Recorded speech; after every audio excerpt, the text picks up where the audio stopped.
এখন পর্যন্ত আমাদের প্রাপ্ত খবর অনুযায়ী আওয়ামী লীগ, ছাত্রলীগ, যুবলীগের সন্ত্রাসীরা গুলি করে কুপিয়ে প্রায় 30-এর অধিক শিক্ষার ছাত্র জনতাকে হত্যা করেছে এবং দিন শেষ হতে হতে এই সংখ্যাটা কোথায় গিয়ে দাঁড়ায় আমরা জানি না।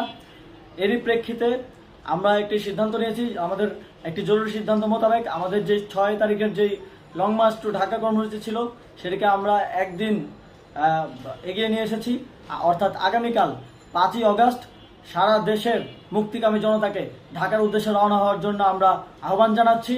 যারা পারবেন, যাদের পক্ষে সম্ভব হবে, আজ রাতেই আপনারা ঢাকার উদ্দেশ্যে রওনা হয়ে যান।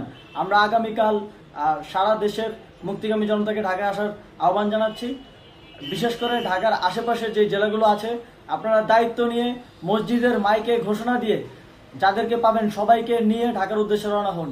এই লড়াই আমাদের জন্য একটি চূড়ান্ত লড়াই। আমরা চূড়ান্ত ঘোষণার জন্য প্রস্তুত, আমরা গণভবনের দিকে যাত্রার জন্য প্রস্তুত এবং সেই উদ্দেশ্যেই আপনারা সবাই ঢাকা আসুন। আমরা আপনাদের সবাইকে নিয়ে আমাদের চূড়ান্ত দাবি আদায়ে এগিয়ে যাব। আমি জানি না সমন্বয়করা আজকে রাতে বেঁচে থাকতে পারবে কিনা, কিন্তু আপনাদের উপর আমরা এই দায়িত্ব দিচ্ছি। আপনারা সবাই নিজ দায়িত্বে ঢাকায় আসবেন আগামীকাল এবং পরশু পরিস্থিতি বিবেচনা করে পরশু গণভবনের দিকে 4 দিক থেকে আমরা রওনা হব। আমরা খুব আতঙ্কের সাথে লক্ষ্য করছি যে ছাত্রলীগ, যুবলীগ এবং আওয়ামী লীগের গুন্ডারা পুলিশের অস্ত্র দিয়ে পর্যন্ত সাধারণ জনগণের উপর হামলা করছে। কিন্তু একটি সুখের খবর হচ্ছে সারা দেশের বিভিন্ন স্থানে সেনাবাহিনী ছাত্র জনতার পক্ষে দাঁড়িয়েছে, আবার কিছু কিছু জায়গায় যেমন মিরপুর ও মোহাম্মদপুরে সেনাবাহিনী ছাত্র জনতার বিপক্ষে দাঁড়িয়ে গুলি চালাচ্ছে। আমরা সেনাবাহিনীর প্রতি আহ্বান জানাতে চাই, আপনারা এদেশের নাগরিক এবং আপনারা এদেশের নিরাপত্তার দায়িত্বে আছেন, এদেশের জনগণের যানবাহনের নিরাপত্তার দায়িত্বে আছেন।